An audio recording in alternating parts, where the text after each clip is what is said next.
আসসালামু আলাইকুম। এই মুহূর্তে আইফোন 13 একটি মোবাইল ফোন কাস্টমার বাই নিয়ে এসেছে। সেটটি কিন্তু নেটওয়ার্ক ইস্যু। তো আসুন আমরা এই সেটটি কীভাবে রিপেয়ার করি প্র্যাকটিক্যালি দেখাই দেব। তো আমি আইমি নাম্বার চেক করে নিলাম, আইমি নাম্বার ঠিক আছে কিনা।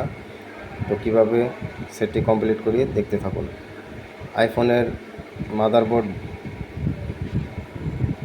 X থেকে 70 Pro পর্যন্ত কিন্তু ডাবল পার্টের মাদারবোর্ড হয়ে থাকে। এটি আই সেপারেটরের মাধ্যমে মাদারবোর্ড আলাদা করতে হয়। এটি কিভাবে আই সেপারেটরের মাধ্যমে আলাদা করতে হয় আসুন আমরা দেখি। তো আমি কিন্তু মাদারবোর্ড দুটি সেপারেটরের মাধ্যমে আলাদা করে নিয়েছি এবং মাদারবোর্ড দুটি কিন্তু কুলিং ফ্যানের মাধ্যমে একটু ঠান্ডা করে নিচ্ছি যেন কোনো রকম সমস্যা না হয়। কারণ সেপারেটরে যখন মাদারবোর্ড আলাদা করা হয় তখন অনেক কম্পোনেন্ট আইসির বলগুলা নরম হয়ে যায়, যার কারণে একটু কুলিং ফ্যানের মাধ্যমে ঠান্ডা করে নিতে হয়। তো আইফোনের নেটওয়ার্ক ইস্যু কিন্তু বেসমেন্ট আইসি থেকে হয়ে থাকে। তো আমি বেসমেন্ট আইসিটি ক্লিন করে নিলাম। এখন বেসমেন্ট আইসির আশেপাশে কম্পোনেন্টগুলো চেক করব কোনো ক্যাপাসিটার শর্ট আছে কি না। আমি মিটারের মাধ্যমে দেখে নিচ্ছি এবং নেটওয়ার্ক সেকশনের যে নেটওয়ার্ক আইসির আশেপাশে ক্যাপাসিটার থাকে ওগুলো আমি দেখে নিচ্ছি যে কোনো ক্যাপাসিটার অথবা কম্পোনেন্ট শর্ট হয়েছে কিনা আমি দেখে নিচ্ছি। তো আমি কোনো ক্যাপাসিটার শর্ট পাইনি। তো এখন আমি বেসমেন্ট আইসিটা রিপেয়ার করব। তো আমি আপার পার্টটি কিন্তু ক্লিন করে নিচ্ছি। আপার পার্টের এবং লোয়ার পার্টের যে বলের কানেকশনগুলো থাকে সেগুলো কিন্তু ভালোভাবে না ক্লিন করলে দুই পার্ট অ্যাটাচ হবে না এবং ভালোভাবে অ্যাটাচ না হলে কিন্তু কোনো সাইডে সমস্যা করবে। তো আমি আপার পার্টটা ক্লিন করে নিচ্ছি, প্লাগ পেস্ট দিয়ে নিচ্ছি।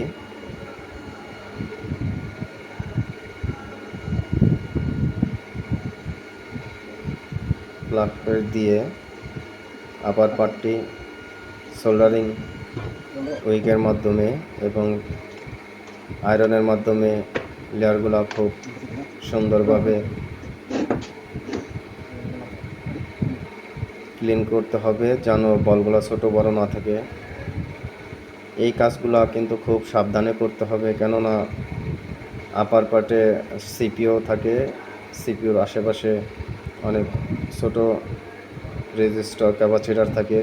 কোনো একটি ক্যাপাসিটার অথবা রেজিস্টার মিসিং হয়ে গেলে কিন্তু সেটটি রান হওয়ার সম্ভাবনা খুবই কম। তো আমি আপার পার্টটি সোল্ডারিং উইকের মাধ্যমে ক্লিন করে নিচ্ছি।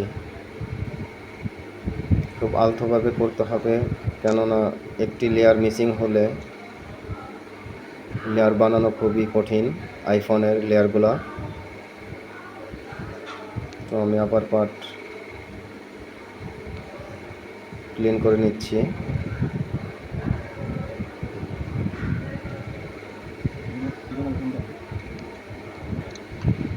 প্রত্যেকটা সাইডে সুন্দরভাবে বলগুলা ক্লিন করতে হবে যেন বলগুলা ছোট বড় না থাকে।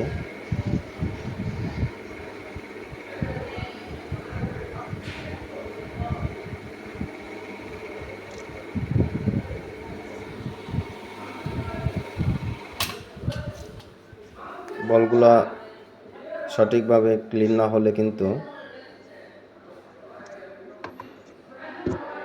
আপার পার্ট এবং লোয়ার পার্টের বলগুলো ঠিক মতো লাগবে না। আর বলগুলো যদি ঠিকভাবে না লাগে তাহলে কিন্তু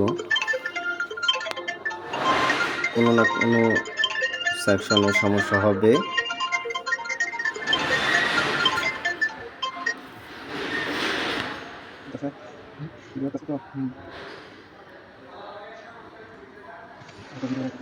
তো আমার আপার পার্ট ক্লিন হয়ে গেছে এবং এখন লোয়ার পার্টের যে বল করতে হয় তো আমি বল প্লেটের মাধ্যমে বল করে নিচ্ছি এবং বল পেস্ট দিচ্ছি। বল পেস্টগুলো খুব সুন্দরভাবে দিতে হবে যেন বল কোনোটাই মিসিং না হয়। বল পেস্টটা খুব সুন্দরভাবে দিতে হবে যেন বলগুলা খুবই সুন্দরভাবে বলগুলা হয়ে যায়।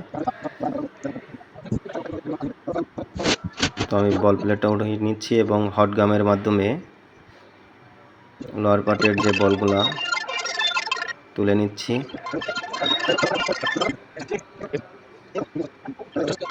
তো আমার বলগুলা কিন্তু প্রায় হয়ে গিয়েছে।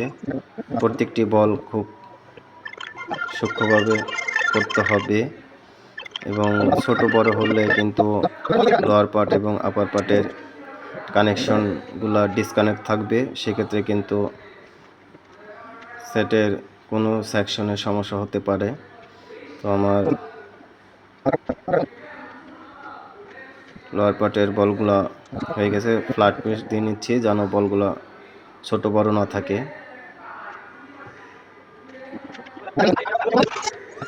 আমি একটু লোয়ার পার্ট এবং আপার পার্টটি এবং লোয়ার পার্টটি সেপারেটরের মাধ্যমে অ্যাটাচ করে নিচ্ছি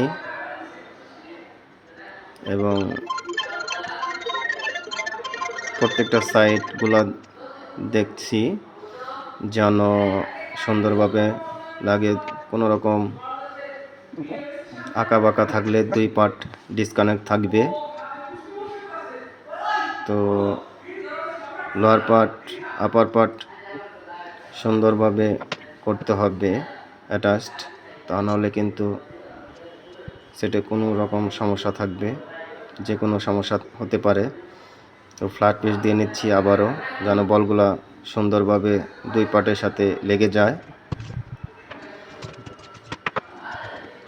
নির্দিষ্ট একটি টেম্পারেচারের মাধ্যমে আইস সেপারেটরের মাধ্যমে অ্যাটাচ করতে হয়।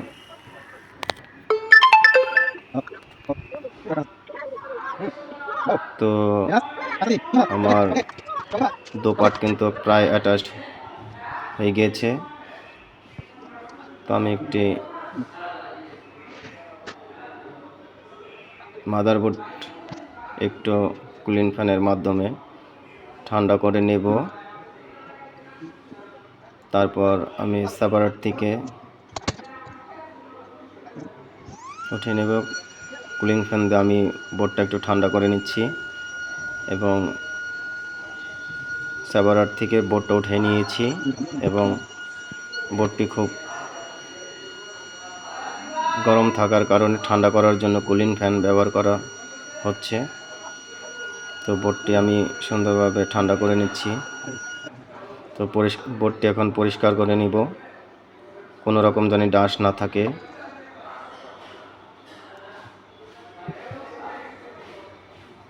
এবং কানেক্টরগুলা, যে মাদারবোর্ডের যে কানেক্টরগুলো থাকে, ডিসপ্লে কানেক্টর, ব্যাটারি কানেক্টর, ফিঙ্গারের কানেক্টর, সেন্সরের কানেক্টরগুলো খুব সুন্দরভাবে ক্লিন করে নিচ্ছি।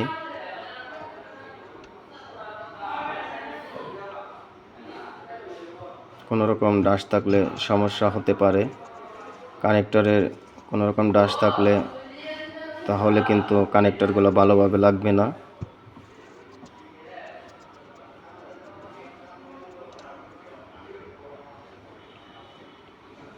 তো এখন আমি বোর্ডটি মাদারবোর্ডটি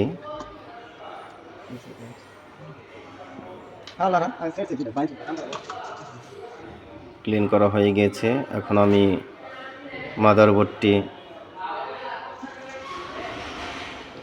আইফোনের যে বডিতে ফিডিং করে দেখব।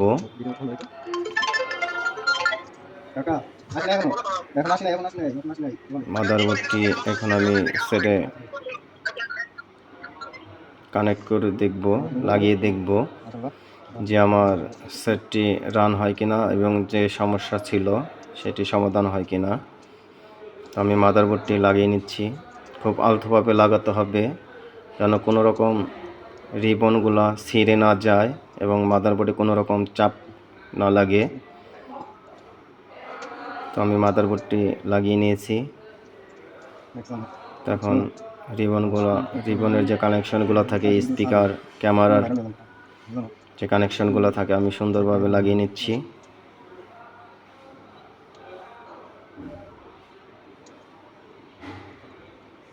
প্রত্যেকটা কানেক্টর খুব আলতোভাবে লাগাতে হবে, কারণ কানেক্টর লাগানোর সময় অনেক সময় রিবন ভেঙে যায়।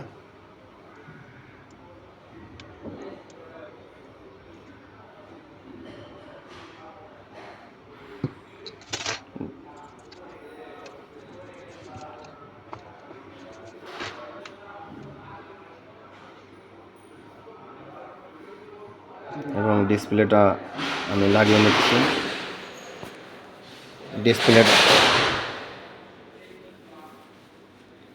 ডিসপ্লেটা লাগিয়ে নিচ্ছি। ডিসপ্লেটা লাগিয়ে এবং ব্যাটারি লাগিয়ে আমি চেক করব আমার সেটটি রান হয়েছে কিনা। তো আমার ডিসপ্লে এবং ব্যাটারির কানেকশন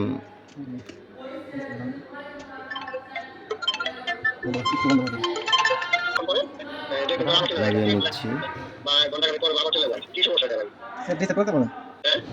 লাগিয়ে নিচ্ছি।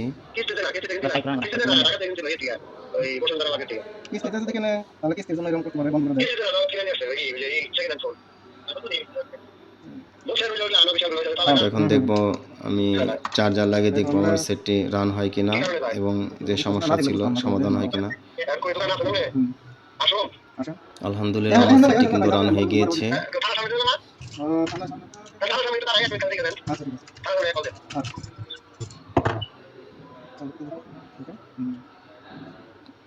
এবং আইমি নাম্বার আমি চেক করছি যে আইমি নাম্বার ঠিক আছে এবং নেটওয়ার্ক কিন্তু চলে এসেছে, মডেম ফার্মার কিন্তু চলে এসেছে। তো এরকম আইফোনের সমস্যা হলে আমাদের সাথে যোগাযোগ করতে পারেন। আমাদের যোগাযোগের ঠিকানা হচ্ছে সদ্য প্লাজা, ক্লাব রোড, টাঙ্গাইল। ধন্যবাদ।